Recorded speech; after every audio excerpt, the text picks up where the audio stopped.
Rashikamar. Like always, I need to ask for the permission of the elders to speak. Terabata G, may I have your permission? By all means. So much. Welcome, welcome, welcome.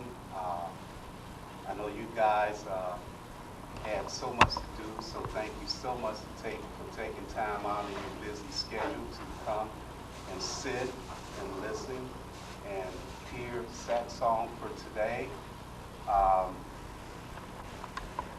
Lieutenant Rajneesh will be giving his story in terms of what brought him to the path. Today will be the third part of the Anatomy of Consciousness with Bhagwan, Afrika. But before we get started, there's a story which that I'd like to share with you before bringing Rajneesh up here. The story is a very old story.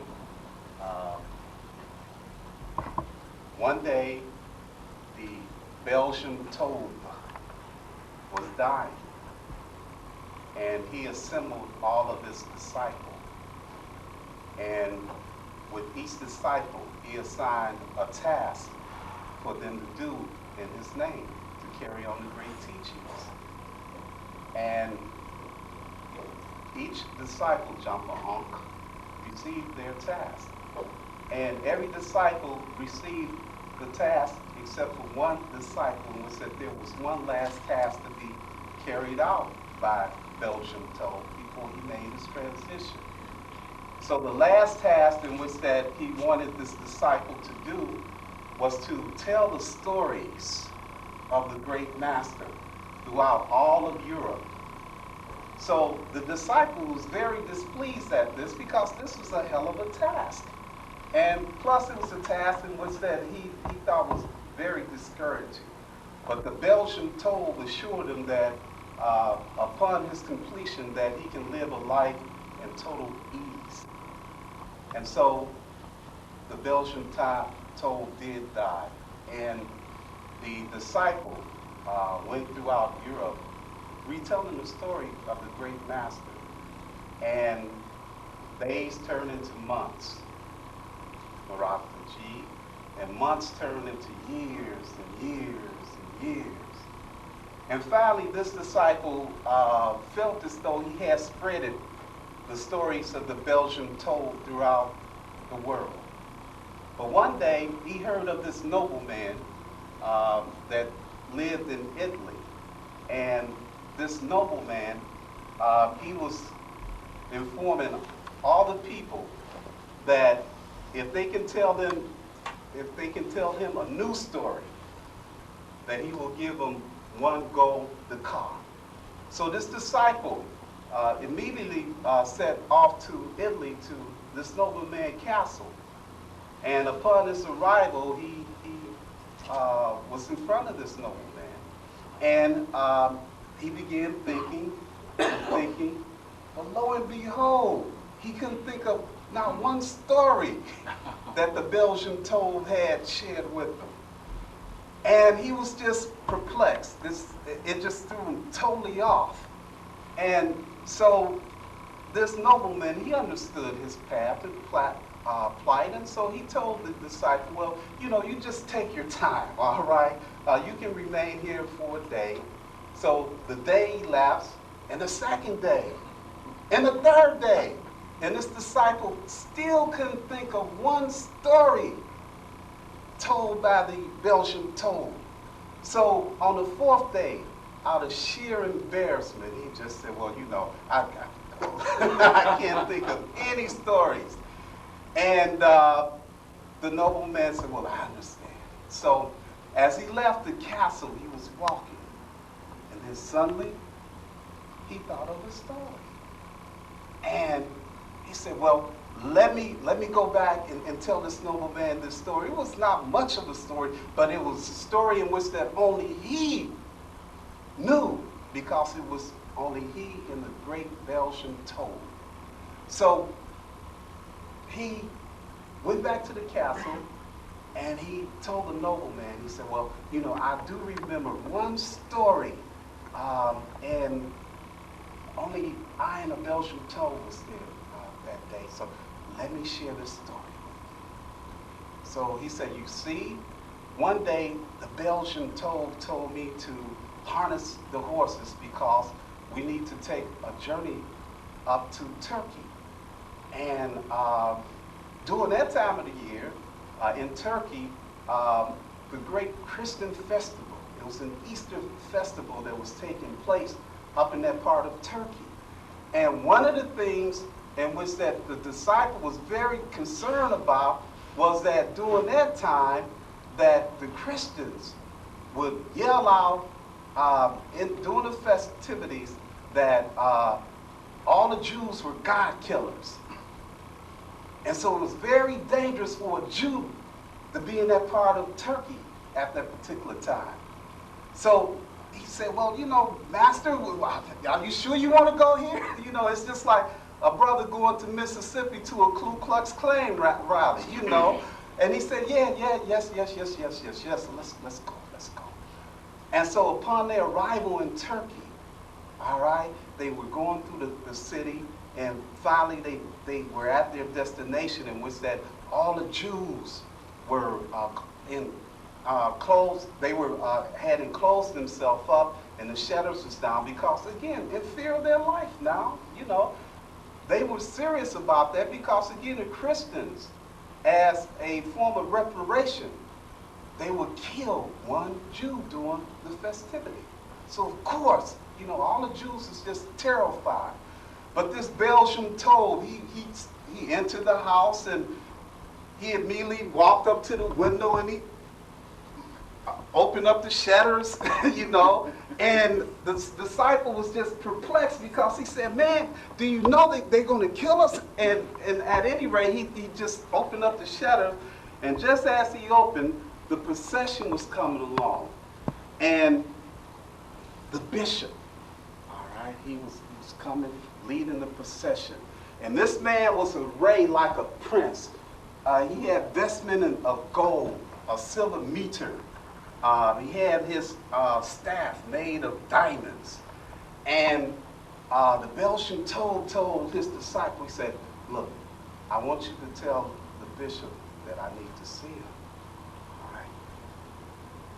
And again, this disciple was, wondering, what's wrong with this Belgian toll? It's unsafe to be out in these streets. But at any rate, just as the bishop was climbing the podium, the disciple, he was gesturing, trying to get his attention. And finally, he got his attention. And he said, well, the master, the great Belgian toll, would like to see you after this. And so Dharmamachi, what happened was, after he was through with it, the bishop did meet with the great Belgian toll. And they met in a back room, all right? And they spent 3 hours in this back room. And then after the 3 hours was over with, he told the disciple, let's go. So he left. And that was the end of the story. And he told this nobleman, he said, well, I'm so sorry that, this story may not mean anything to you, but I just had to tell you so you wouldn't think that I was a charlatan. And he looked at the nobleman, and then Benita, surprisingly, this nobleman just broke down in tears, tremendous tears. And soon as he obtained his composition, he looked at the disciple and he said, I'm so glad that you told or were able to remember that story, because that bishop was me. And what had happened was that I was a very prestigious Rebbe, and during my moments of persecution, I felt as though I should convert over to Christianity. And so the Christian was so pleased with my conversion that they made me into a bishop. And of course, I continued the tradition of killing Jews. But this particular night, a night before the great festival, I had a dream. And in my dream, I was told that my soul was condemned to hell. And I just didn't know what to do until I saw you. I saw you. And I remember you were with the great Belgian Toll. And when Belgian Toll and I met for 3 hours, this is what he shared with me. He told me that a man will come and tell me my story. And when this man came and told me my story, that you would know that God had forgiven me of all my sins. And so when I saw you, brother, I knew that the Belgian Toll had acted in my behalf and that God has forgiven me.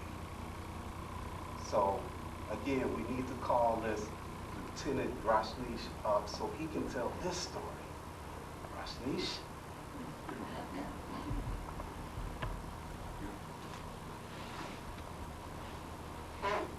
Shaking my heart. Shaking my heart. Beautiful story by Saplock and Ruth. I'm not going to take up too much time. Bhagwan is here now, so I know you're all hungry and thirsty for some satsang. I'm in a rather unorthodox and unusual position because I like to sit in the back and relax and take it easy and listen as Bhagwan dispensed the teachings. But I guess I have to get up here today. I try to get Bilal to come up here. He knows my whole history. He was at home when I was born, so he knows what led me to the path. But I know I couldn't get him to part with his camera. And Siddharthi has been telling my sister that he's been taking up for me all my life, even though he's younger than me, speaking up for me. So he wouldn't do it. So I try to get Bhagwan. Bhagwan usually serves as a spokesman for me and the rest of the people in my family. So I know 5 or 10 minutes wouldn't be hard for him to do. His wife said he talks so much he talks in his sleep. So I try to get him to do 5 or 10 minutes for me because this is really not my style coming up here. But when I thought about it, I said this is sort of like death. I can't get anybody to die for me. I got to die for myself. Bilal always tell me that every tub must sit on his own bottom. So I guess I got to sit on my own bottom and die for myself. I think what brought me to the path, like so many other people to the path, is not so much a conscious decision, okay? I think that we'll pull in the direction of the path. I think at the time of our birth that we are marked and destined to come onto the path. And it is sort of like death. Death is a foregone conclusion. The only question about death is when and under what circumstances. And I think the same is the case with coming onto the path. I think that if you have been marked and destined to come onto the path, it is a question of when and under what circumstances. And in our lifetime, the Lord is going to send us suffering. He's going to test us like he tested Job. Some people are inflicted with the disease of addiction. Some people have had tragedies and misery, cancer, and all those things to get their attention. God is always sending us things to get our attention, to lead us back to the path. And just personally, for myself, what led me back to the path is that I remember a couple weeks ago we had a naming ceremony. We had Bharati Ji, and we had Radhika, and we had Theravada Ji. And when we got to Theravada Ji, Bhagwan related that sometimes we can expose people to teachings at such an early age, and I think that's kind of where I fit in at. I've been exposed to these teachings for about 25 years. And it's sort of like casting diamonds and gold and silver before a child. With that childish mind, they really can't comprehend and grasp the true meaning of those valuable gems.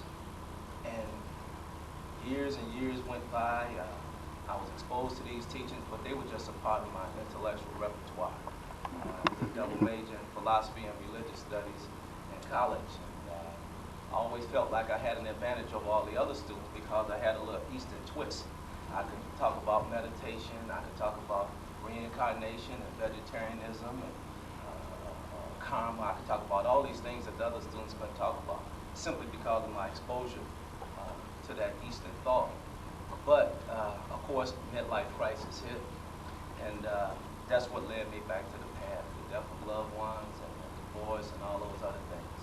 Now when I was exposed to the teachings, I went all the way and got initiated and started meditating. Like I said, in the past, it was just for my repertoire, intellectual.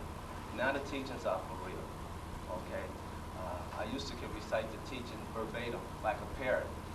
And now I can't remember anything. It seems like I'm forgetting everything. And I have a strong background in politics. It was my ambition to go all the way to the United States Congress. But when these midlife crises hit, I could no longer go to the ward office.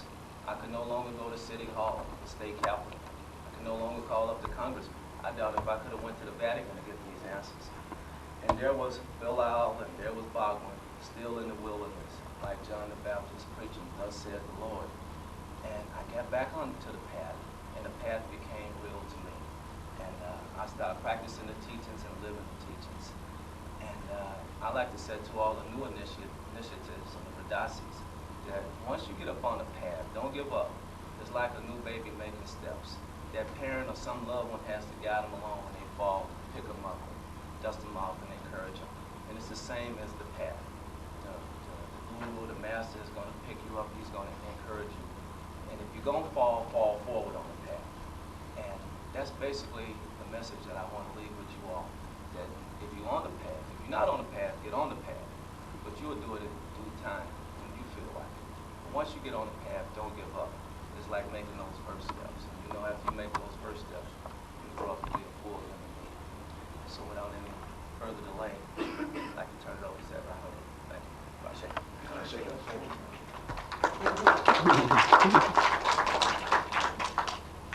I think all you needed was that diamond-studded staff, and you are that nobleman.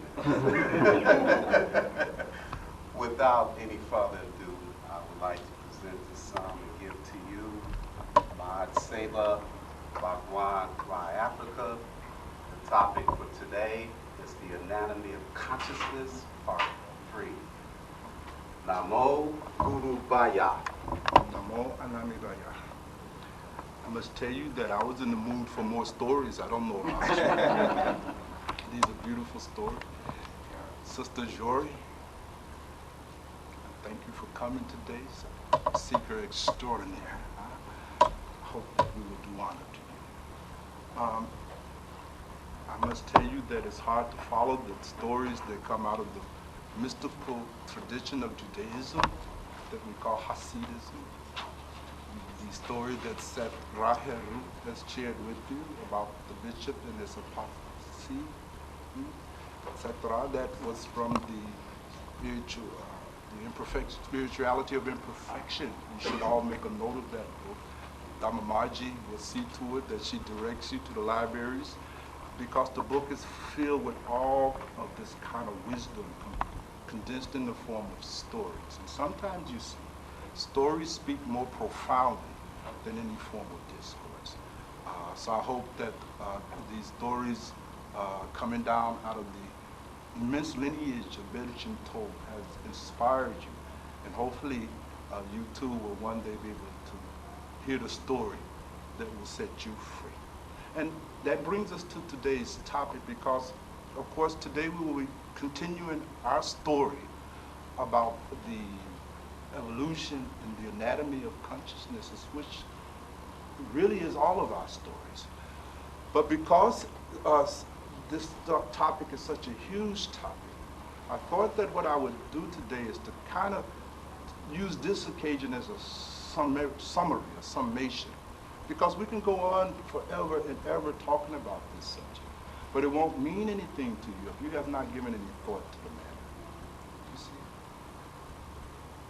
Just hearing these things without having a foundation is like pouring water into a bucket full of holes. Nothing will stick to you. Yes, you will learn a little terminology.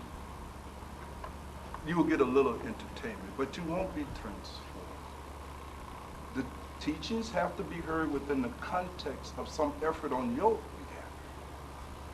behalf. As Rajneesh has pointed out, that very often we come to the path and we're looking for a quick fix. Now, you don't want to do any studying. on your own. You don't want to go deep into it. You don't want to make the sacrifices that are necessary for the real acquisition of knowledge. You simply want to be spoon-fed. And the one thing you will learn on the path is that nobody is going to spoon-feed you. And that your intellect and your intelligence and your own industry is required on the path. And especially when we talk about something like the nature of conscious experience, its anatomy and evolution. And if you have not done the preparation, then you will not be able to follow me. So I know that I've just about talked up to the limit that a person who has not done any reflection on their own can understand. If I go beyond just this little astral level, moving into the causal levels and the non-dual levels, and the very ground of consciousness, now you will simply be lost. You will simply become confused. Rather than do that, I thought I will keep the topic at the level that you are. And then, therefore, I will try to answer your questions as it relates to this subject, rather than pouring water into buckets full of holes. So it is in that spirit that we will use the balance of this meeting as we examine this topic, Sapra, that you all have selected. So let us begin now. And you will pardon me if I'm a little raspy here. I've just left the prior workshop, and I apologize for being a little tardy. On these Saturdays, it seems that this is the one day that we all can get together. So there was a group on the west side, some 100 or so parents who were looking for some insights into integral parenting, which is a model of parenting that incorporates the Dharma. And so I've just about talked away my voice, but I'm going to do my best here. So let us begin. What are your questions about consciousness? What is it that you want to know? And take as long as you like. I can use the rest.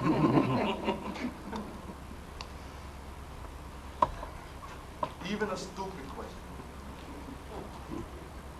In that case. In that case, all right, Brother Ray. Start us off. At the last session when we discussed the anatomy of consciousness, I wanted at that time to ask you questions, and that was in the area of physiological correlates to the, you might say, astral we were talking about things that occur at the mental level and the various stages. And I'm sorry I don't have my notes with me, and I don't recall exactly offhand, but so many of the things you discuss at the mental level seem to have physiological correlates, especially in the brain, as you know, the animal, the mammalian brain, etc. And I wanted to know, well, if this was the case, then certainly the higher forms of development of the brain might correspond to those other levels that you did not get a chance to discuss at that time.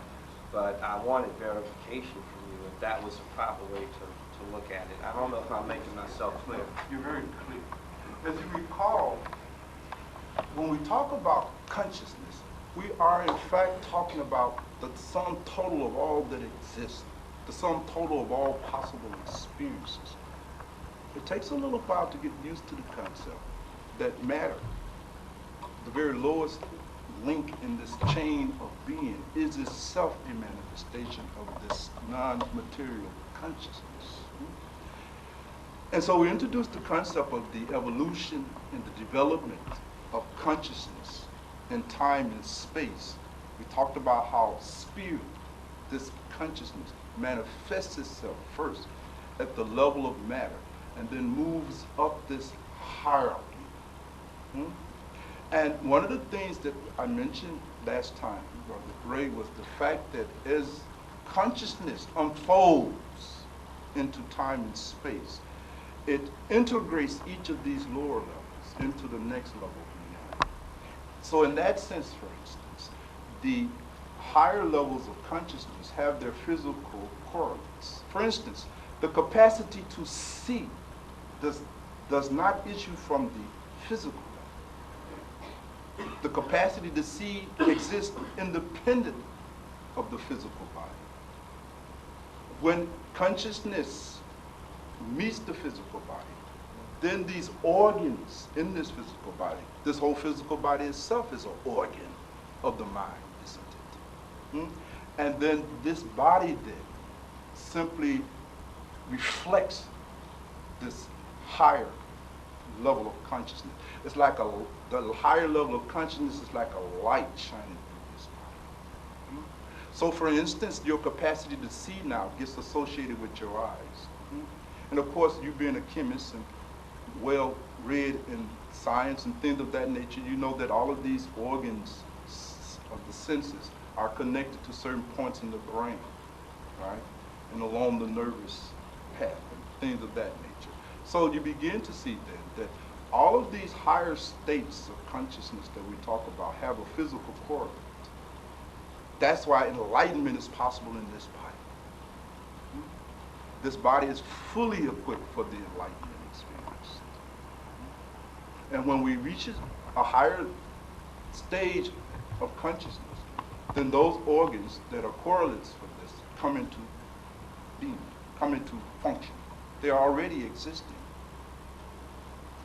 To continue on, when we say that we use such a small percentage of our brain, might that correspond to reflect the level of Because our- we have such a low level of consciousness. Remember, I quoted the law last time, said we possess just enough consciousness to cross streets. That's about it. But this whole ideal is really interesting. But the saints and mystics are saying is that when we have reached a higher level of evolution in terms of consciousness in its unfolding, what we discover is that we are fundamentally consciousness. We're fundamentally this consciousness. That's what the enlightenment experience is all about. It's the discovery, the experience that we are fundamentally consciousness, moving through these various vehicles. And this becomes the whole purpose of the spiritual path. The whole training is to come to this level of realization. But there's a kind of realization that is not available through any kind of rational thinking. And that becomes the problem, you see. We try to rationally come into a state of enlightenment. And you cannot rationally come into a state of enlightenment. You can't think about it. You have to engage in a set of practices that produce it. Therefore, the mystics say, if you want to know this, then you have to do this. Hence the science aspect of enlightenment. In science, as you know, there's injunctives, you see. If you want to know something, then you have to perform a certain experiment that now give you access to that data. Then that data can be verified by a community of other scientists who have also conducted the experiment. This is the case with all aspects of the search for truth. Please make a note of it. You can have no kind of encounter with truth without going through some kind of experience that results in first-hand experience. That then in turn is validated with others who have also participated. That is the value of a sangat. We talk about a sangat. We talk about having satsang. Satsang has meaning only to the extent that here's a community of individuals who are practicing a certain paradigm, a certain injunction that is resulting in a certain experience of truth that now can be validated and verified by other members of the Sangha. If the Sangha is simply made up of people who are simply sitting around thinking about spirituality, that's no Sangha. It's no Sangha. It has nothing to do with truth. Nobody is doing that which will produce the evidence that these mystics claim is the case. You see my point? So we have to approach this whole business about spiritual development with a very different attitude. And that becomes the problem, you see. Because as I said earlier, we're looking for the quick fix. Now you're not willing to study. You don't study nothing. Yeah, you read a few books, but then that's basically to collect information. You see? Now you want to know what they're talking about in the Vedas, so you want to know what they're talking about in the Upanishads, or you want to check the Buddha out, so you read a little bit of the sutras of the Buddha. But it's like gossip. You do the same thing in your life. You just gossip, curiosity. You're not interested in conducting the experiment that the Buddha is talking about. You read a few surahs from the Quran just to familiarize yourself on the surface. But you do not wish to conduct the experiment called spirituality that produces the insights of a Muhammad, peace be. And Satra, the same is done with the Baal Shem Tov. Yes, you would like to read their stories. Yes, they're beautiful. Make no mistake about it. You see, the Lion of Safi, the great Baal Shem Tov, you see, these men had conducted the experiment that produced the contents of their discussions. But we are content with reading beautiful stories about it. Hence, nothing is achieved. You see, nothing is accomplished from that. And so we have to enter. Acha, we have to move cars. No, somebody left their lights on the black Camry. That's Black Camry, your black lights Camry. is on. Lights are on. Is that Sister Linda? All right. All right.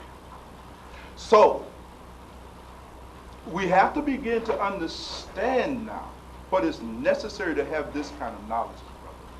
So when we're talking about having knowledge of consciousness, we're talking about having an experience. You can't approach this rationally. That's why it's very hard to know yourself rationally. It's interesting. Because you cannot make the self an object of your intellect at all. Yes, sister. Since you allow us to ask you the question. Yes, I encourage you. Well, from last time, and I do have my notes, you did a chart and you explained the matter of the body and mind. And unless I didn't write it down or went blank, you didn't give us anything specific for the soul and the spirit. Yes, I did not Now, this is evidently a reason for that. we didn't have the time. That's all. But maybe we could. Maybe we can talk about it a little bit now. Of course. Of course. When we say know thyself, let's start it.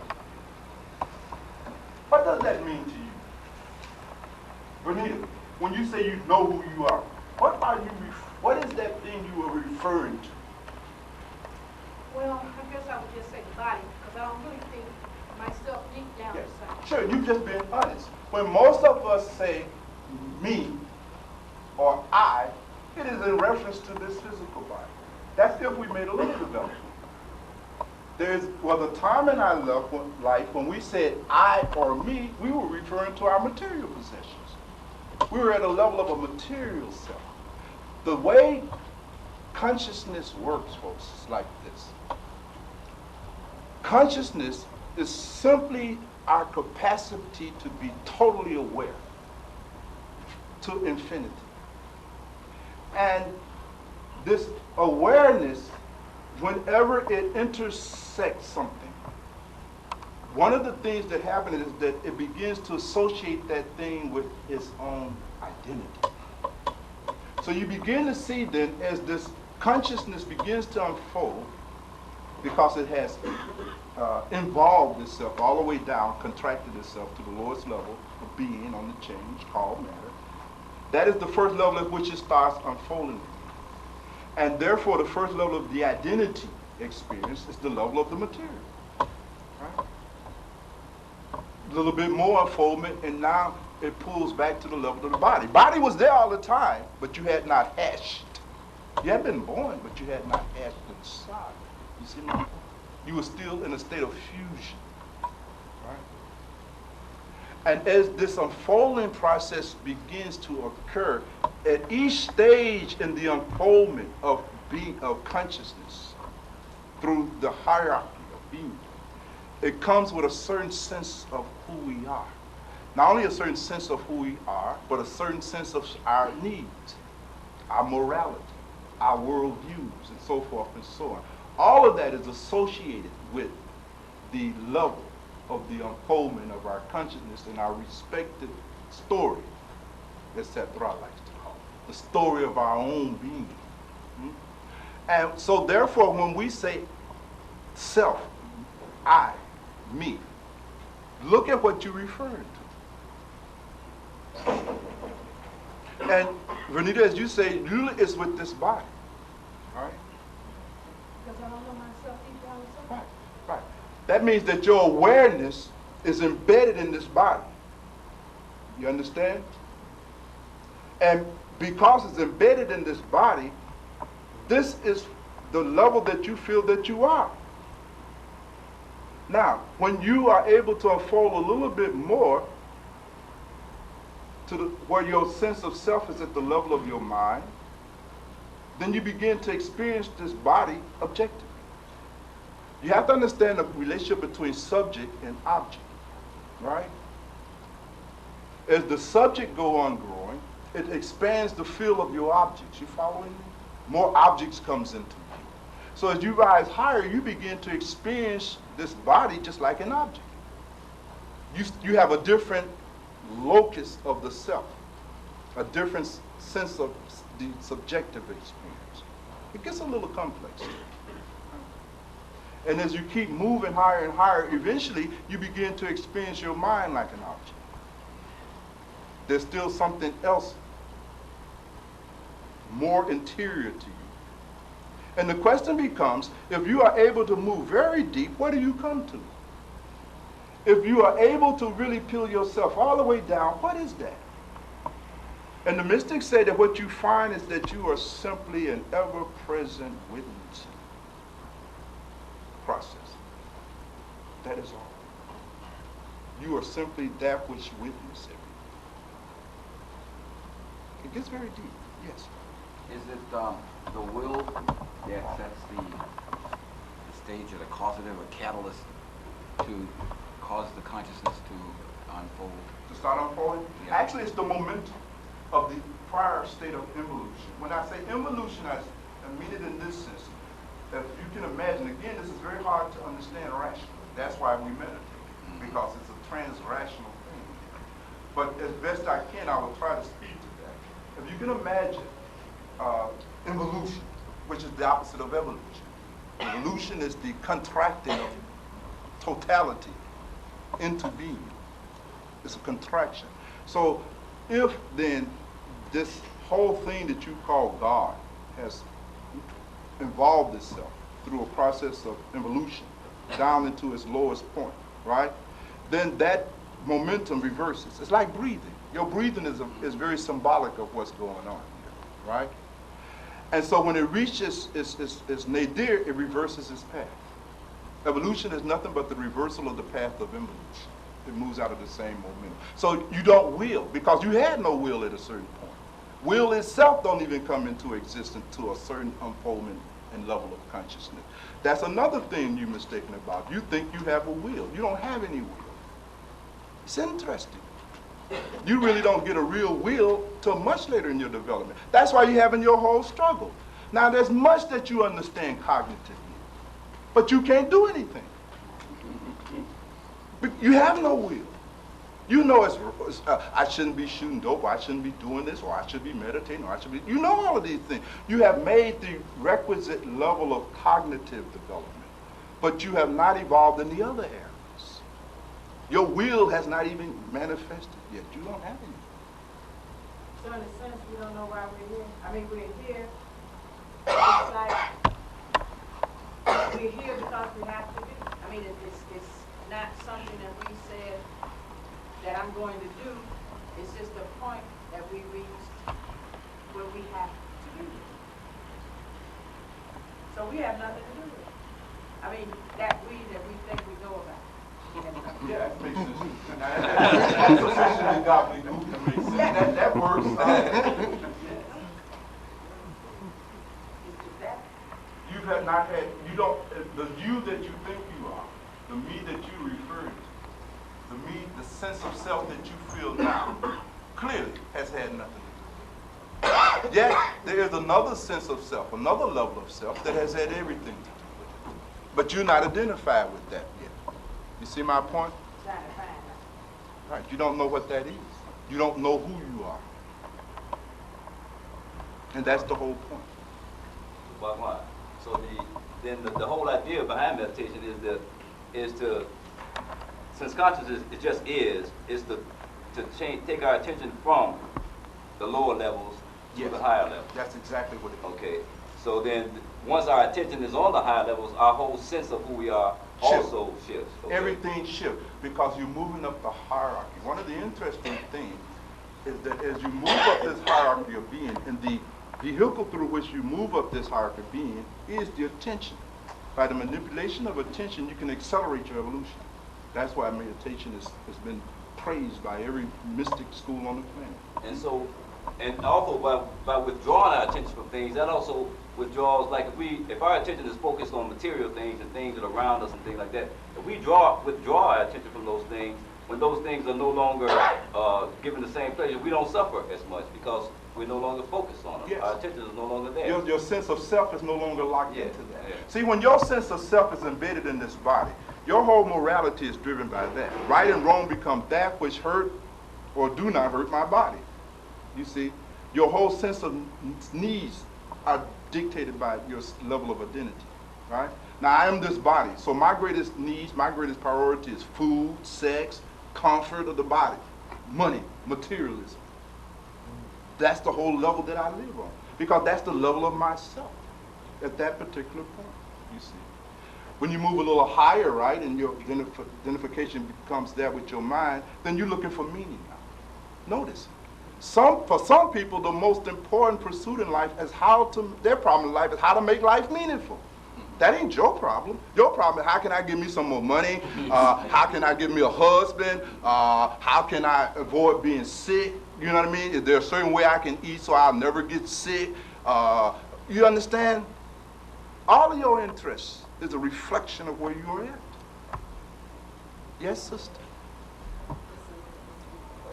All of them. These are stupid questions and stupid answers I'm giving, so don't worry about it. On the same vein then, are there things that are beyond your control that can prevent you from reaching a level of consciousness that you are willing to be at or that you desire to be at? Maharaji answered that question. Maharaji says that when you are really ready to move, it happens almost in that same rate.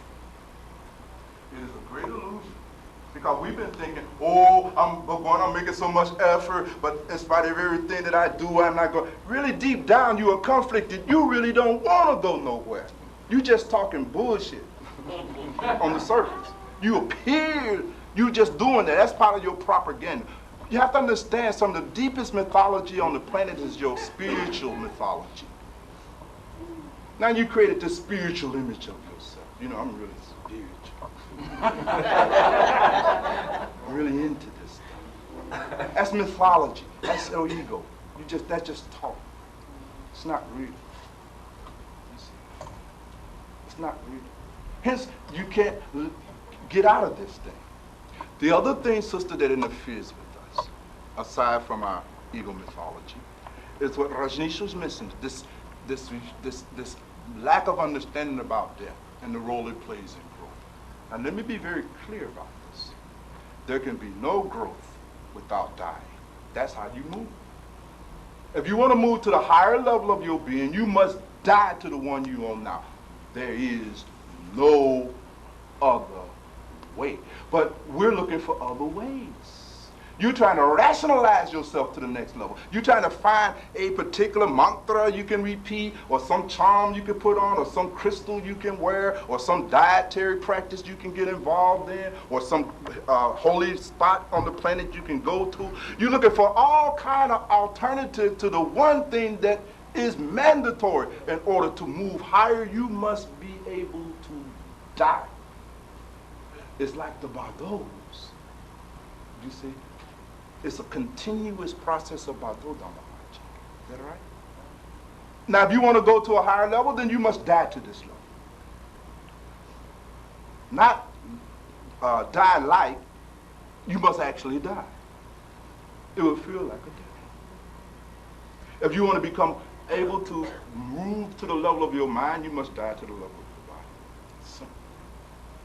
And this dying then is what we don't want to do. Fundamentally, Sister Atkins, the biggest impediment to our growth spiritually is our fear of dying. The loss of our sense of self. That is the root. And that is the root problem. Meditation, Bharataji, is simply dying while living. It is consciously death. Deliberate death. Deliberate growth. Conscious evolution. And that's a whole different ballgame. And what do you discover as you go through these different processes of dying, rebirthing, dying, rebirthing, dying, and rebirthing, and as you move up this hierarchy? You come closer and closer and closer to the essence of what and who you are.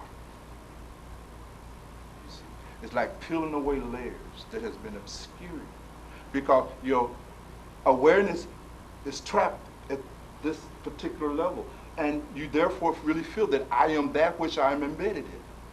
But see, you have to understand, if you just, even in your imagination, if you can feel a little close in yourself, you will find that there is something in you that has not changed. What is that? It's not the body. Your body has changed. And it's constantly changing. Right?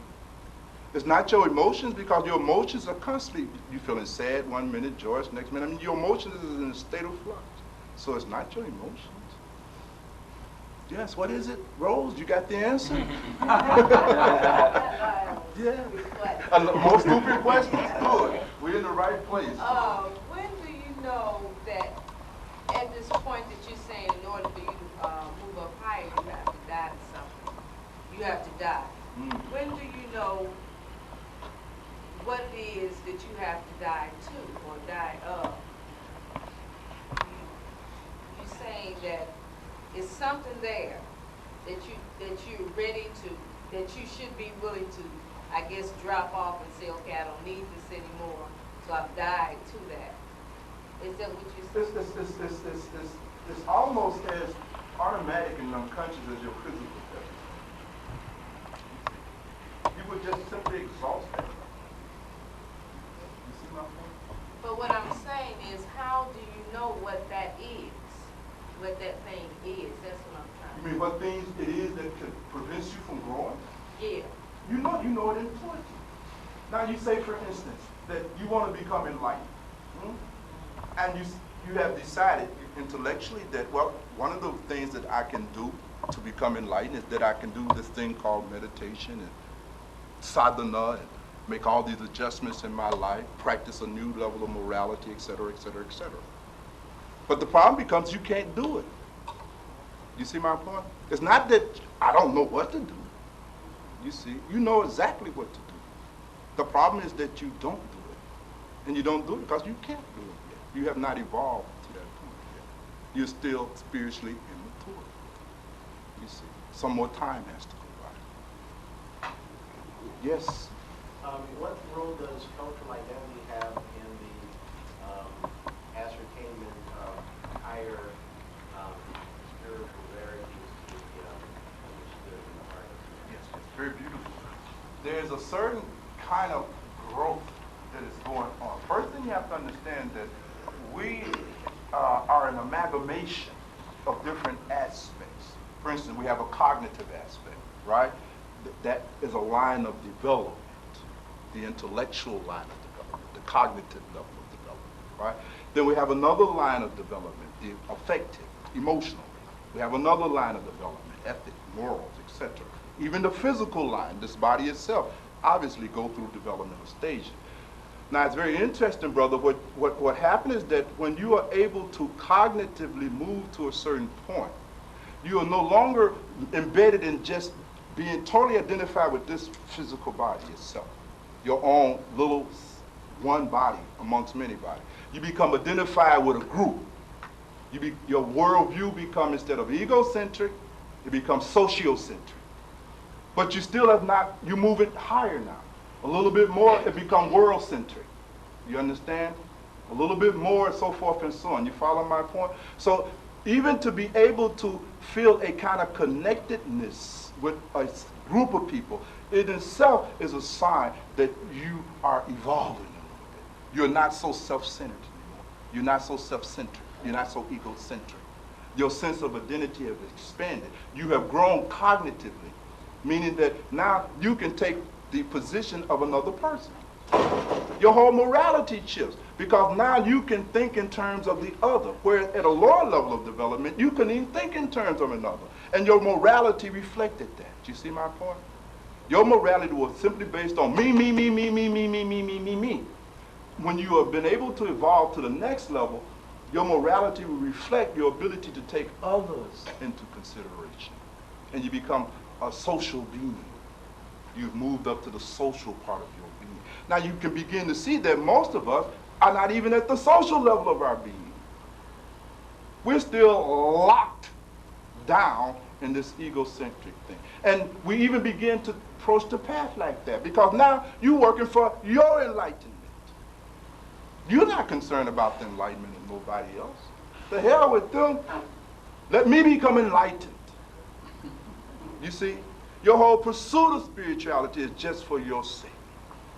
It does not include the benefit of any of the sentient beings. Because your spiritual development is still immature. That's all right. It will grow too. You see, at some point in the evolution along your spiritual line, this compassion will dawn in you. But now you are driven toward attaining enlightenment, not just for your sake, but for the benefit of other sentient beings, and so forth and so on. You see. So that is a certain level of growth. Now, as you go higher, now your identity shifts from that of a group. Instead of being black or being white, or being male or being female, you move to another level where all that drops out in terms of defining who you are. You're at another level now. You see my point? You define yourself differently. Your sense of self is altogether different, right? Altogether different. You become human. You're moving deeper. But before you become and see yourself as a human being, you see yourself, well, I'm black, or I'm white. You see, or I'm male, or I'm female, etc., etc., etc. These are passing stages in the unfoldment of this whole journey. Yes, Brother Tedavati? Does it help in the awakening process if you are not able to get into the higher realm just like that, but by accepting it mentally that that you speculate that you are higher and trust in that as while you're going through the meditation? Yes, sometimes you have a faith. But here's the interesting thing. At no time are you ever not this highest thing. This is a problem of amnesia. You see. Ontologically, we're not talking about any changes going on anywhere in the context of reality at all.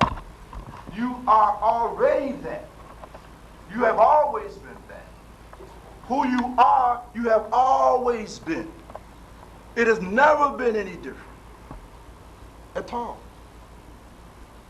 That witness, that ever-present witnessing awareness that is aware of your thoughts, that is aware of your emotion, thou art that. That thing that is aware of the pain and sorrow that this body is going through, thou art that.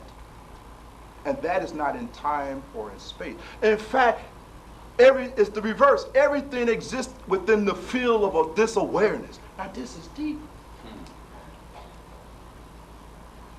Every experience that you are having is arising in this domain of consciousness that is the witness. It has no independent reality at all. Just as in a dream, for instance. Theravadaji. In a dream, we fill up the awareness with all these dream creatures. Do we not? Are they real? Yes, while we're dreaming. but they're not real independent of our dream, our consciousness that is creating the dream. Everything that you are experiencing, you are simply experiencing it the same way. Everything. Everything arises in this field of awareness. Just as your dream arises, this experience you have in now is arising in this same field of awareness. The activity that's going on in the domain changes, but the witness never changes. It's the only reality. And that's what's very profound about this thing. It's very hard to understand this rationally. Very hard to understand this intellectually. Well, Unc Saab, you going to make a stab at it? All right, let's go for it. So what occurred at the time that an experience that I've had, some of the things that you've said, I've experienced prior, just for moments. So what I assert is that the being that's aware knows all this already, just like you said. And at different points in times, it's like, oh, I got it. Yes. You know, it's there. Aha. Right. Satori. And then back down to Sure, dealing you're with not this stable little in the thing. view. Right. And that's what we mean by becoming stable in the view. Resting in this Rigpa consciousness, as the Buddhists call it. Right? The first thing is to establish the view. Try to understand. One of the great Buddhist masters, Patrul Rinpoche, taught a particular practice in that particular tradition. And the practice was you have to learn how to see that the infinite variety of experiences that is occurring is just like dreams, that they have no independent reality on their own. Not that they're not real. I'm not saying that. They are not independently real. Their reality is in relationship to you. You see, it is dependent because of your awareness there. It's the underlying what makes it real, right? And you have to be able to see this. Seeing this, rest in that view. Now, every now and then we get a glimpse, a satori, a peak. What Maslow called a peak experience, you get a glimpse. But then you fall back down because you have not become stable. Just like as we, for instance, as a child, as we're going through that developmental line of the physical body where we're learning how to walk, how to gain mastery over our bodies. And at first, we make a few steps and we fall. We have not fully mastered it yet. As Rajneesh said, we just fall some more and get back up. Eventually, we'll get it. It's the same case, right? You get a taste and then it is gone. You get another taste and it's gone. But slowly, you begin to start stabilizing it so that now you remain resting in this Rigpa consciousness, no matter what's going on in the field of consciousness at all. Whether it is this experience that you call wakefulness or that experience that you call dream, it doesn't matter. At no time are you unaware of what and who you are. You are resting in this. And then that is what will generate detachment. You think you're going to read a few books, come to satsang, get all emotional and get detached. And you're just deceiving yourself. That is not going to lead to any detachment. You're just deceiving yourself. When you are able to rest in your Rigpa, then automatically you become detached. It's an automatic process. It's really interesting because most of us, hopefully, are already at a level of development where your sense of self is made up of being this physical body, it's made up a little bit of your material possession, it's made up a little bit of your emotions and your feeling, it's made up a little bit of your opinions and your thinking and your thoughts and your worldview and all of that. That kind of amalgamation is already in place, right?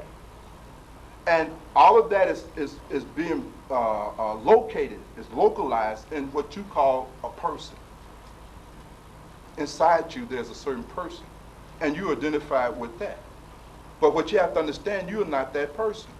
Remember I said last time that if I say my body, by definition, my body cannot be me. It is mine. It stands in a relationship to me. It is not an identity. It's not a tautology. You follow me? Right? If I say my emotions, then they're my emotions. They're not me. The me is something different from my emotions, isn't it? Right? I'm aware of my emotions, but my emotions are not me. My thoughts, my opinion, my views are not me. They are my thoughts, my opinions, my views. Myself By self, you calling that your person. Myself, that person that I feel I am, that also is not me. I am that which has a person. Like you got a body, like you got emotions, like you got a mind, you also got a person. But you don't know that. You think you are that person because you still have not evolved very much. You cannot objectively look at your person. You cannot even reflect on your person. You don't even know you got a person, right? You see? Because you are embedded at that level. Think about it. What happens when you can look objectively at the person that you got? Just like you got a body, and you can see, well, I got this body. I got a funny looking body, got a good looking body. I mean, you can reflect on your body, can't you? Right? But you can't reflect on your person So at all. once we're able to reflect on our person, Then you become something more than that person. You become person plus. and when something occurs to that person, the suffering is lessened. Sure. Because we ID that it's our person. Like if somebody did something to our car, Right. some of us so materialistic to Right, go off. right, exactly, Ansar. Because the more you are embedded in that structure, right, the more you identify with that structure, and that identification with that structure begin to drive and shape your whole reaction to everything that is going on around you as it relates to you, right? So just because you are able to create some cognitive distance between the things you possess and who you are, now somebody can come up and hit your car. Now that you get upset a little bit, and you got to fix it. It's inconvenient, but you ain't ready to kill nobody. So You don't take it personal. So it just drives home that whole thing about don't take it personal. Right. Don't take it personal. Right? But when we are that person, when we are identified with that person, Yeah. when I'm identified with myself, remember I'm using this word carefully here, right? Because if it's myself, that self can't be me. Right. You with me on this? Yeah. It's myself. Can't be me. Who is this me? Yes, brother. 2 Corinthians chapter 5, verse 8 says, the absence of the body is to be present with the Lord. What place does the Holy Spirit have in this whole equation, in as much as the Holy Spirit restrains a pure-hearted person from the commission of sin between the people? And the Bible does speak of the Holy Spirit being the guide that makes people understand the Spirit of clarity. And of course, your question is a real profound question, and I hope that I won't offend you by just giving a short version of an answer, because it really warrants a much longer discussion. And of course, we have to begin first of what we mean even by spirit. You see? One definition is attitude. Well, see, attitude is something that belongs to the mind. Spirit is that in which everything is grounded. You follow my point? Well, actually, Everything is an expression of spirit. Spirit is the only reality. So I'm using the word spirit and consciousness simultaneously. Yes, I'm using it in this particular discussion simultaneously. Spirit and consciousness is the only reality. And when one becomes totally rested, identified, merged into this spirit, then one has a very different relationship with the things outside. Because first of all, they are not other than you, because they too are made of spirit. So you really lose the whole experience of the other. What happens, brother, is that there is a complete collapse between the dichotomy between subject and object. Subject and object fuse into oneness. There is no other. So when there is no other, there is no conflict. How can there be conflict? You see, all is the same. All is one. You begin to see it as yourself. When you are able to see the other person, brother, as yourself, it is no problem being moral. You will never hurt it. Our immorality, our sinning, if you will, is the direct result of our ignorance of the fact that the thing that underlies your reality is made of the same spirit that I am. You are nothing but an expression of that spirit. Spirit is your reality. Seeing that, you come into... About the human soul, which they say is the mind, the emotion, and the will. And some theologians believe it has attitude that the fourth component that comprises the human soul. Yes, Along with yes. the human spirit. Sure. It depends on the model that you use it. And of course, the way that we make sense of it is that we first define all of these components: soul, body, mind, spirit, and then we could discuss it because we have defined terminology like we would do in any science, right? It's just that that kind of conversation is probably something you and I should drink some tea over and really are able to go into it to some extent. But that's why I apologize, because I know that we will have to first come to some kind of consensus, you see, as to what these words really mean, right? And then we can proceed from that. As I am talking now, when we talk about attitudes, when you think about it, really, what is an attitude? An attitude fundamentally is the conclusions that you come to about experience. And it's very specific. It is the conclusion you come to about yourself, about the world, and about others. These are your attitudes. And these attitudes now predispose you to react a certain way. They condition you. Is that about right? And please notice, your attitudes are constantly changing. Soul, by definition, is that which does not change. So it cannot be, therefore, composed of things that are changing. You follow my point? My understanding is that the spirit is absolute, whereas the soul is a variable. Yeah. The person that is part of the soul has lost their mind, their willpower, their emotional stability. Well, you know, the best answer you will get will come from Pam. Pam, raise your hand. Pam is an in-house residence on metaphysics. I will defer you to her at the end of this meeting. She will be more than happy to go with you through all of those narrow routes. She enjoys that much. So thank you, Pam, for doing that favor. But I want to just take a few more questions, and I don't mean to put you off, but I'm giving you to the best person for that. Yes, Sister Edwina. Since you said the last time we didn't finish. Yes. So I didn't want us to run out of time this time. Yes. Well, now, you have to understand is that, first of all, everything is spirit. All right? So let's be clear about that. Soul is simply another level in the unfoldment of spirit. Okay? Everything is spirit. There is no other material out of which the universe is made. And that's kind of hard to understand at first. When we talk about matter, body, life, right, and all these other things, if you read Plotinus gives us a whole list, maybe 9 or 10 different stages in this hierarchy of being, the great change of being. What we have to understand is that all of these are simply different manifestations of spirit. So there is no other. It is just spirit. Different levels of the expression of spirit. So when we talk about the level of the soul, that is an expression of spirit that is freed from, transcendental to, and yet integrating all of the lower stages. There is only one restriction on it that keeps it from being spirit proper, fully expressed and manifest, and that is the illusion of individuality and individuation. You see? And once this covering, that I am a soul and you a soul, and that there are many souls, once this illusion of separation and individuation is evolved beyond, then one collapses into the totality of the oneness of spirit, period. That is what we mean when we say you are now have transcended your ego. Ego, brother, is this sense that you are separate from God. That's what ego is. Ego is a feeling of being separate.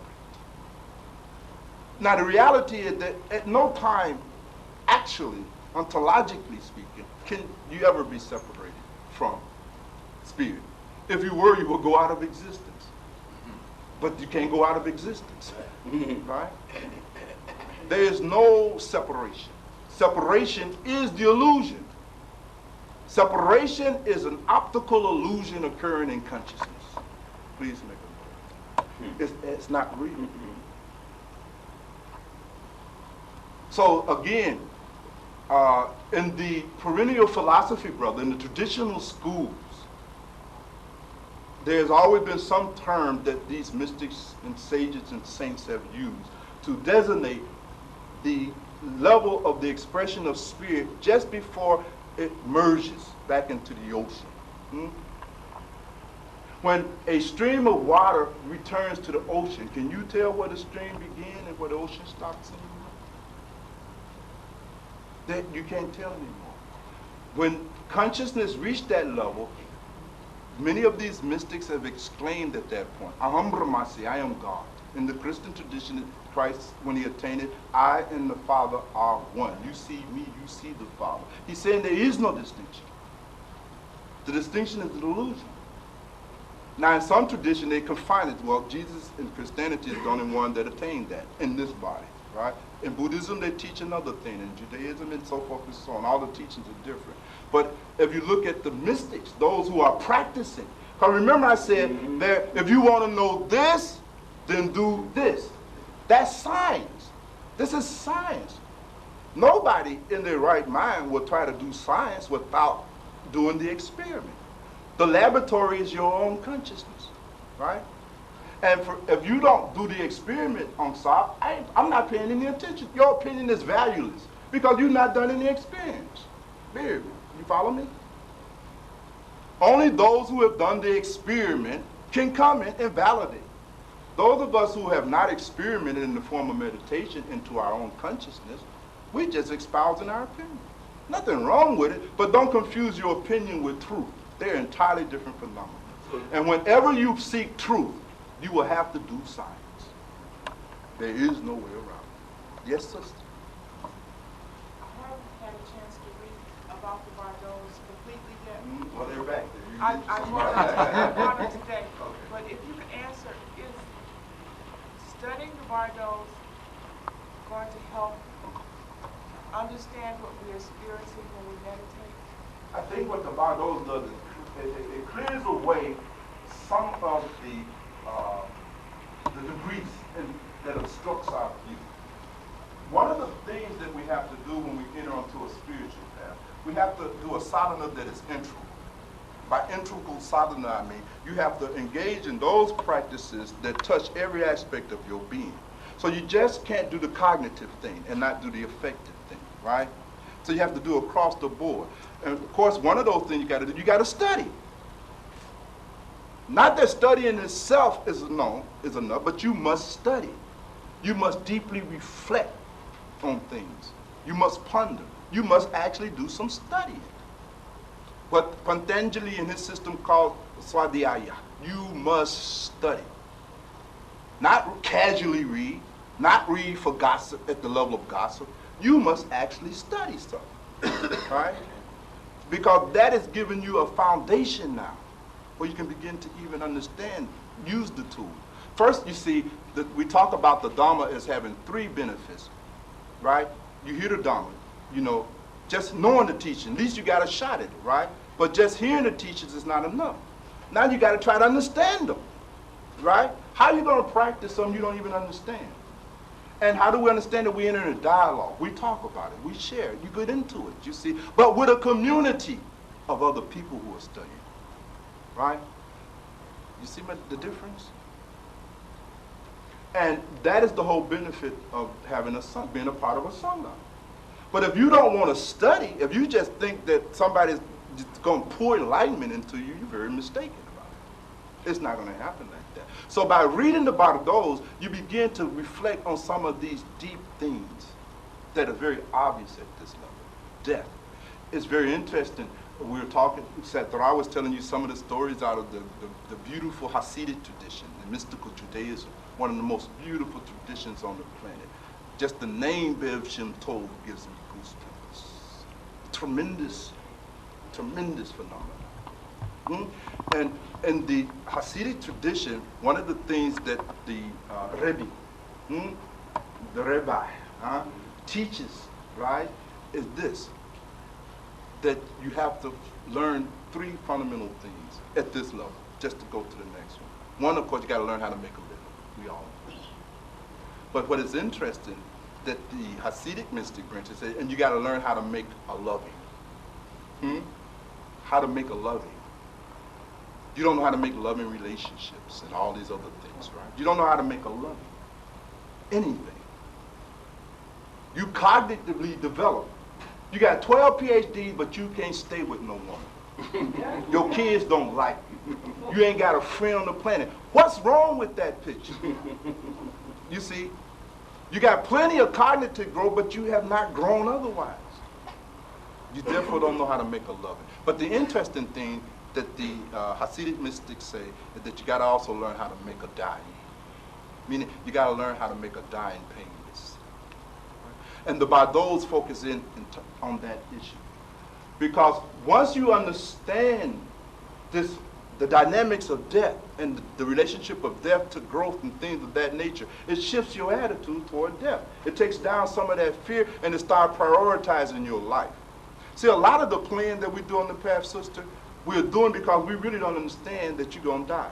And all of your theology and all your philosophy and all of your science that's just at the intellectual level is not going to be worth nothing. You will die a horrible death. You should see some of these scholars die. They die screaming and kicking. All that Plato and all of Origen and Augustine and, Tertullian, all that goes flying right out of the window. Of absolutely no use to them, right? The Bardos start sobering you up. So most mystics say, first, understand death and dying so that you'll know how to make a dying. That learning how to make a dying will prioritize your life, will get you out of trivia. And that's our problem. We bog down in trivia. You don't want to put forth no effort. You don't want to do the experiment. You don't want to die. You don't want to get down. And you can't go nowhere. You can't go nowhere. You got to learn how to drop this fear of death and really get down. You got to learn how to make a die. You must learn how to die. St. Paul said, I die daily. First order of business is to learn how to die, so that you may learn how to be born into the world and get used to that whole dialectic process, right? But we have to study. So studying the Bardos are great, right? But if not that Bardos, any Bardo will do. But Dhamma Maji has put together an excellent Bardo, I must say. She did a good job, right? And it's beneficial. But you have to study. You got to have satsang. But more importantly, you got to meditate. You got to do the experiment. I don't know if I can emphasize this enough. Knowledge, whether it is in any aspect of our being, will follow the scientific process. You must conduct the experiment in order to apprehend the data. And then you must validate that data in a community of other experiments. That's the name of the game. You can't become enlightened from your armchair kick back. And it has nothing to do with your emotionalism. Well, Bhagwan, I really want to be enlightened real bad. So what? It's just like saying, well, I really am tired of being hungry. But you don't want to eat. What can I do? Now you're just going to be hungry. Eventually you will starve to death. What can be done? You haven't taken a scientific approach. You still think your beliefs have something to do with truth, and that's where you're confused. Your belief has no correlation to truth whatsoever. Very often your belief exists simply in the absence of truth. You see my point? Now, something is going on outside. Either it's raining, it's not raining, or the sun is shining. If I want to know the truth of what's going on outside, I have to get up off my butt, go out and look out. That's all I got to do. I ain't got to sit in here and construct no belief about it. Right?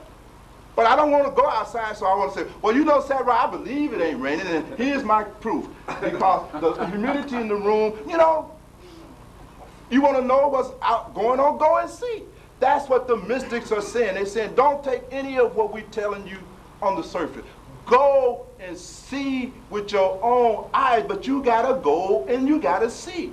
You got to open up your eyes. You got to get engaged in the process. You can't sit back here and try to construct some kind of belief system that's going to result in enlightenment. This is madness. This is sheer madness, right? And you can't play with it. Most of you are playing with this. Now, that's just the truth. Because you're still spiritually immature. Very immature. Yes, sir? With respect to the process of meditation itself, I oftentimes have the experience of just knowing how my state of mind is going in and knowing how my state of mind is having come out. Well, within the process itself, I seem to have no recollection. Is this a typical experience, or is one to, seek yourself one of many worlds, or what?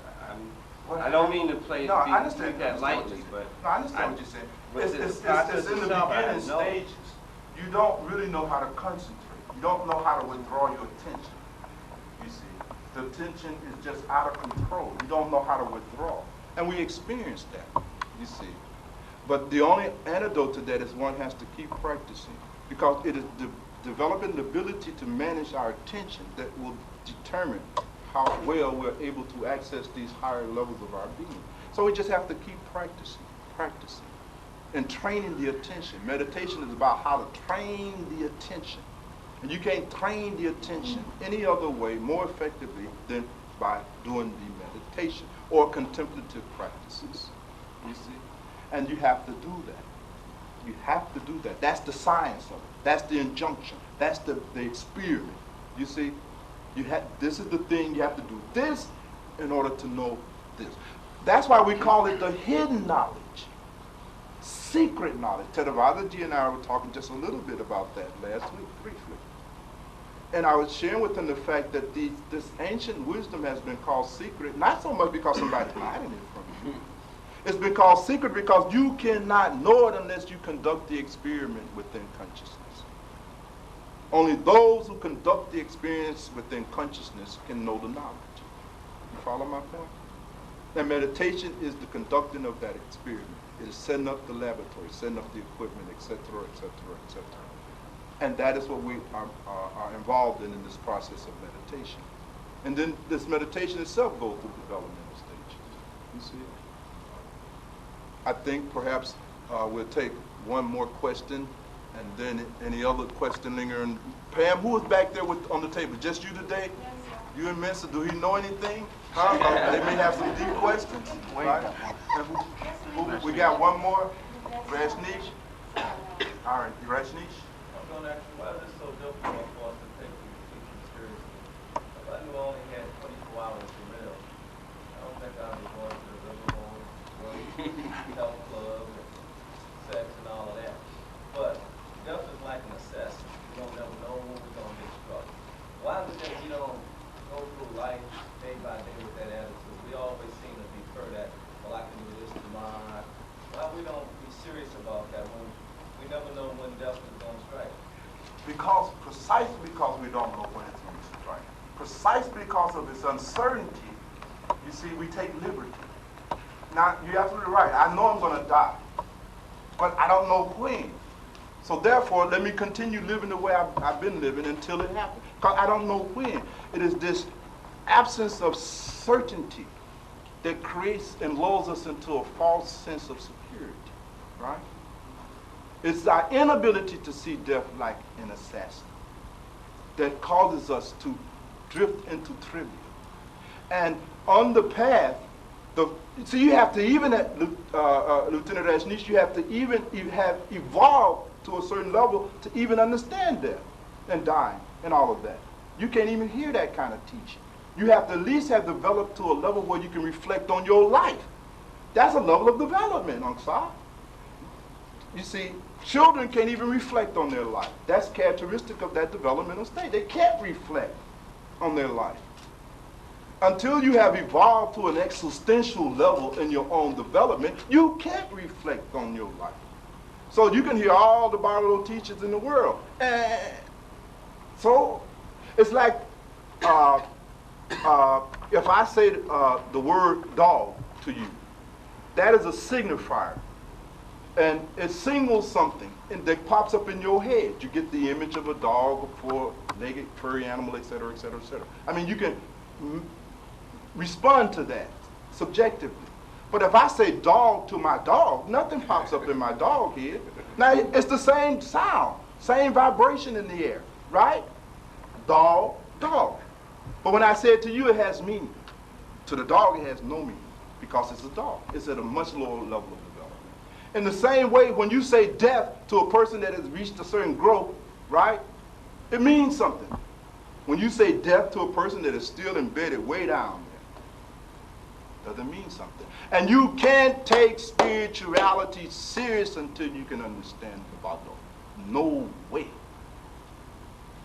No way. You must be able to at least reflect on your life existentially. Otherwise, you will simply play with these teachings. And that's what most of you are doing. You're playing this thing. You simply playing. Yeah, you dress like a mystic. You can talk like a mystic. You quote a few stories that you read in the book, but you ain't got no first-hand experience, and you ain't doing nothing to get any first-hand experience, and you are simply deceiving yourself and making a fool out of yourself. And that is all. Clearly put. I have to be clear with you about this, because I don't want to mislead you, right? You ain't going nowhere. You ain't got nothing. It's on the surface. It's superficial. It's fantasy. It's your spiritual mythology. It is a myth that you're creating about yourself. It's made of the same stuff that dreams are made out of. No value. You can't do nothing, and you do not do anything. Doesn't make you a bad person. It simply means you're not developed yet. That's all. Not to worry. It'll be all right. You see, Dhamma Maji is going to do meditation on your behalf. She said she's going to be a bodhisattva, so let her do the meditation on your behalf. Give your name to Dhamma Maji, and she'll do it. Yes, Brother Ray. My wife elbowed me. She elbowed you. The last question. But Bhagwan, I guess out of an act of compassion too. It's right for us to just beat up ourselves all the time, saying, we're so lousy. We don't do this right. We don't. I mean, isn't there? Can you take refuge in just accepting yourself for your failings without having to say all the time, I'm horrible because I don't do this, I don't do that? You don't Why beat up on yourself? You don't have to beat up on yourself. And of course, I don't mean, but what I'm saying is that we have to see the reality of who we are. And that is what motivates us. You see? For instance, if I see the reality of death, that's not in any way discounting my value and worth as a human being. It has nothing to do with my value and worth as a human being. That's death. Die. It's going to happen. As Rajneesh said, it's a foregone conclusion. I don't take it personal, right? What you're talking about is taking all that stuff personal, and we certainly are not to do that. That's false humility. You hear it all the time. Oh, Bhagwan, this mind is so bad. Oh, Bhagwan, my ego is such a bad thing. You just bullshitting yourself. You understand? Your ego way out of control. You see, now you trying to play humble. That's an ego trip. You understand? Rather than really do that really will produce humility, the real deal, you're going to pretend you humble. You know, I ain't just got no good quality. That's just bullshit. You see? Pardon the eubonics, right? It ain't real. You playing a game. We don't get into that, you see. We see the error. We begin to integrate that shadow material. That's what reflection is able to do. We're no longer split. We're no longer schizophrenic. We're reintegrating that stuff. We see this stuff. We're going to get down. It makes you serious. It gives you direction. You see, on the back. Because for sure, we're going to die. And some will say, well, Bhagwan, I ain't so afraid about that. I'm all right about this. You see what I'm saying? But then I point out to him, I said, not just you. Your daughter going to die. Your wife going to die. You start sending eyes from you. Yeah, now you just a few minutes ago, you were telling me how brave you are, how you can handle death. But now just the thought of your little 7, 8-year-old daughter or son died just hurts you. Because they're going to die too. It's a foregone conclusion. You don't know when. Now, Rajneesh was talking earlier. Those were some of the crises he went through, just to share something personal. You see. And when his baby daughter fell through that ice, how old was Jessica Rajneesh? 6 years old. Bardot had a different meaning. Now you see. It's a whole different thing. And how you going to handle that? How you going to handle that? You can't do it giggling and laughing and playing these games. It's real. Death is real. It ain't no joke. Coming to the spiritual path means you've understood that. You've understood. And until you understand it, then you really won't apply yourself to the teachers. You will not apply yourself to the Dharma. You just won't do it. Now let me say something in closing that may strike you as being very strange, but I'm telling you only 1 to 2% of all people on all of the different spiritual paths make any progress. Now that's just 1 to 2%. You didn't hear that in the back? What I said for the back of the room is that out of all of the beings on these spiritual paths, whether it is Buddha or any of the spiritual paths, only 1 to 2% will make any progress. Progress. Only 1 to 2%. The rest of us are not going to do nothing but talk a good game. You see?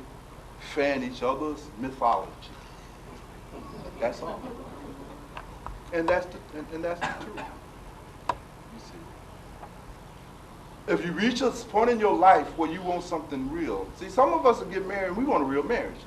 I really want to love my wife. I don't just want to be married for the sake of status and public opinion.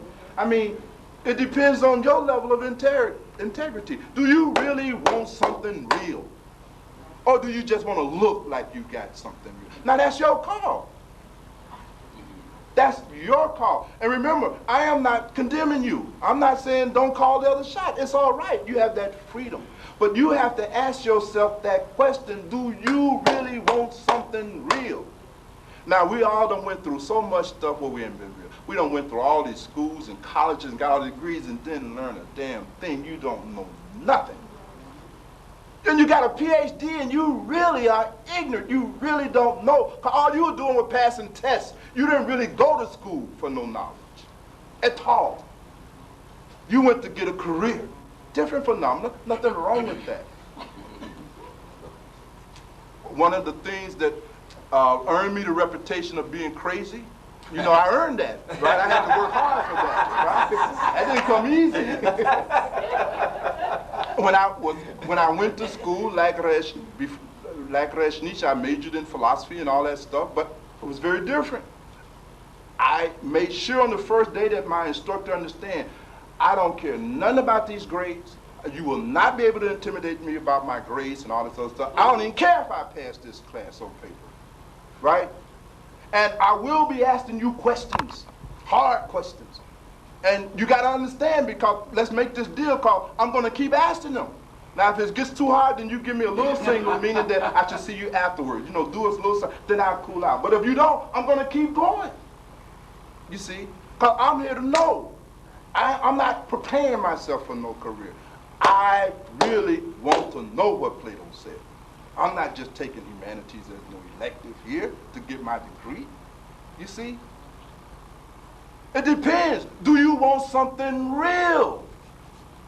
Do you really want something real, or do you just want to fake and bullshit yourself through life? That's the issue. Now that's your decision. You have to live with that. You say, well, but when I want something real, but you don't do no meditation, you ain't doing no sadhana, you ain't pursuing nothing. Bilal got 300 or 400 tapes over there. You people don't even call him to get none of that stuff. You content, you kick back. You say, well, Bhagwan will be talking next week. And, you know what I mean? I ain't got to read nothing. All I got to do is take a few notes. Bhagwan. You see what I'm saying? You not read Vedas, you not read Upanishads, you not study the scriptures of the Buddha, you not study nothing. You see? You come here for a quick fix. Something wrong with that. Something wrong with that. The brother that introduced me to the teachings, older gentleman, Theravadaji, I was a young boy, 18, 19. I discovered that rascal had a collection of books and periodicals. I robbed the man. You see? He didn't have a choice. I said, now, Nathan, we work in the same place. Either you let me in, or while you here, I'll break in your house. I'm from the west side. I know how to break into houses. You see? I'm not above that. You see? I robbed the man. I loaded, I went over his house, and Bilal will tell you, this is the truth. I'm not making this up. I rode over to his house. He had to give me all of the periodicals he had collected over 20 years, right?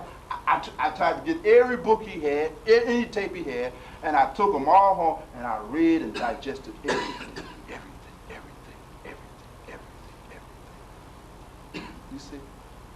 I was too stupid at that time to know that I could have got away with just pretending. If only somebody had told me, I could have saved hours. You see? But I didn't know any better.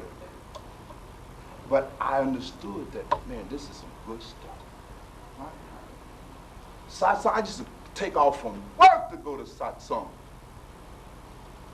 Saturday come around, you say, well, damn, I should go to satsang, but boy, I told my wife I was going to go and get her that fish sandwich she wanted. I guess I'll go to satsang next week. You just full of bullshit. You ain't into no satsang. You're a bullshitter. You false. You phony. You're fake. You're a fraud. It ain't in you. You don't have the spirit. You ain't deep. You ain't real. No way, shape, form, or fashion. Now I'm telling you the truth, folks. You gotta have it. You gotta have it. Sister Edwina down here from Indiana. You understand? From Indiana. She looking. You see, we can't go across town. It's inconvenient. How in the world is satsang inconvenient? Jory's come here. I talked to Jory on the phone. I said, Jory, well, you know, I have satsang all over the place because I know that there's some white people that will be uncomfortable in this posture. And I said, well, won't you wait till I come to the north side because we have a mixed audience and things over there, you'll be more comfortable. And Jory said, what? She said, if it's truth, I gotta come. I gotta take that risk. She's here. She's here. Unintimidated. She wanna know. Maybe this Bhagwan knows something, maybe he don't, but I'm going to see. Better to come to some conclusion sooner than later. You see my point? At least now she can say, well, he don't know nothing. But see, you know now. And you don't have to worry about, you know, being bothered with me in the future. Right? But you can't do that. I can't do that. You ain't hungry. You ain't thirsty. You are not real. You're still playing. You're still full of mythology. You understand? You ain't grown nowhere. It's a game for you. And until that happens, what can I do? What can I do? I go on every week. I'm saying this. I don't know how else to put it. I use ebonics. I use profanity. I done tried everything, but I don't know how to do it. Bilal suggested, said, well, Bhagwan, go zen on it, which means I get a big stick, right? And because I know which one of you don't understand the word I'm saying, and I just start hitting you. You know, just start hitting you across your head. Maybe I'll go zen on the side. Turn violent. But I didn't want to give, you know, gurus a bad name, right? But what else can I do, folks? What can I do? I'm trying. Rajneesh said, I'm in the wilderness. I'm still in the wilderness. I am trying to tell you something. I'm trying to tell you something. Because you headed for some crisis in your life, and you're going to need some real stuff. Is that right, Brother Ray? You're going to need some real stuff. And if you ain't got no stuff to hold on to, you're going to get blown out the water. You got to have some real stuff. You're going to have some real stuff. You're going to have to go to work. You're really going to have to take this stuff very, very serious. Sister, that is what the Bardos do. The Bardos sober you up. You ask Dhamma Marji, she'll tell you, she'll confess, messed her up. Right? First she cried for 2 weeks because she couldn't believe she had been this stupid. You see what I'm saying? Right? Then suddenly she developed real compassion. She had been thinking she was compassionate. Right? She wasn't, you see. Then she was able to become sensitive to the suffering of other people. It just broke her heart. The Bardos, you know, straighten you out. They sober you up. If you understand these teachings, they sober you up. So, and all of what I've just said is for that 1 or 2%. You see what I'm, everybody else, please discount it and just write it off to my being eccentric. You know it. You see what I'm saying? Just look over that. But those 1 or 2% of you in here, you understood my hint. You have caught my message. You understand what I'm telling you. And I'm telling you something that you already know. And I'm just reminding you, you better get busy and you better stop playing with the Dharma. The Dharma is a terrible thing to waste. Terrible thing to waste. People in ancient time, my God, they didn't have the opportunity to hear teachings. You think when the Vedas was written that everybody could read Vedas? No. In fact, if the sutras, the fourth caste in India, right, the indigenous black people of India, if they were even caught hearing the Vedas, if a Brahmin happened to be reading from Veda and some Sudra, some outcast happened to hear, the punishment according to Manu was to pour more lead into that man's ear. You see? Didn't have a chance. Christians today, right? They're not like first century Christians. When you met in your house and had church, you might get killed. Your life was on the line. You see? Meeting and worshiping Jesus was a crime against the state, punishable by death, crucifixion. Only a real Christian now met and talked about Jesus. Today, it's so safe. You get out on your street, go downtown, hear people on the street corner. Jesus this, Jesus that. It's safe. Why? You go back first century, and let me see you stand on the corner, Mr. Christian. You are so much in love with Jesus. Well, we'll see. We'll see if falling in the line then. Can you do that, Christian? Well, I believe in the Bible. Yes, that's the trouble. You believe in the Bible. You do not live the Bible. That's the problem. Now, Bhagwan, I believe in the Quran. That's the problem. You believe in the Quran. You don't live Quran. I believe in Talmud and Torah. Yes, you believe, but you don't live. So don't put yourself on the same level as ancient Christians or ancient Muslims or ancient Jews. We're way away from that. Our temples are nice, air-conditioned, carpet. You see, no risk, no nothing. Right? Painless, no sacrifice. Brother, yes? I believe that religious persecution is a result of having a different spiritual dynamic that is not in harmony with the prevailing spiritual dynamic. Yes. It's not necessarily a matter of doctrine or theological differences as it is presuming to exercise authority.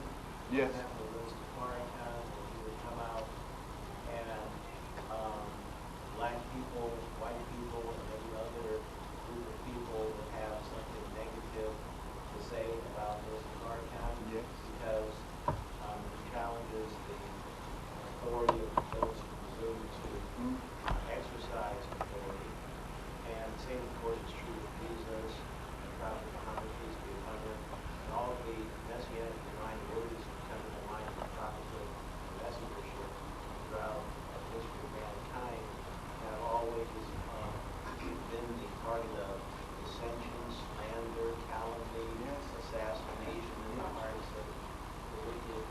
And that is because, in my judgment, there's a spiritual dynamic that the righteousness of God represents that is exemplified by Christian evangelists and others who have a higher quality of love and a more diffuse anointing of the Holy Spirit. Yes, yes. And people who do not have this spiritual integrity and this level of spiritual maturity are in spiritual disharmony with people at this higher level of Sure. spiritual. Sure, I can appreciate that. And I think that's a valid cultural analysis. That very often these poor saints and founders of these religions have been charged with a crime that has nothing to do with their teaching, but is more a reflection of people who have not been able to grow spiritually to the point to really implement those teachings. And so I can really appreciate that point. And we do know that what happened, unfortunately, to many of the original teachers is that they were simply co-opted by the political powers and used as a means now of controlling people. And we know that happened then, we know it happens today. So a lot of the social dynamics that you just indicated is the case. It's hard for me to imagine Jesus on an inquisition. very, you understand? But it's easy for me to see Christians, followers of Jesus, on the Inquisition. I think on that point we shall end, and if there's any lingering questions, please, you're most welcome to see the back table or any other person that you can get your hands on. And my advice to you in parting is that you should take this life that you have very seriously. It's a very precious opportunity, and you should never sacrifice your opportunities to become enlightened for anything this world. Well, I see my second.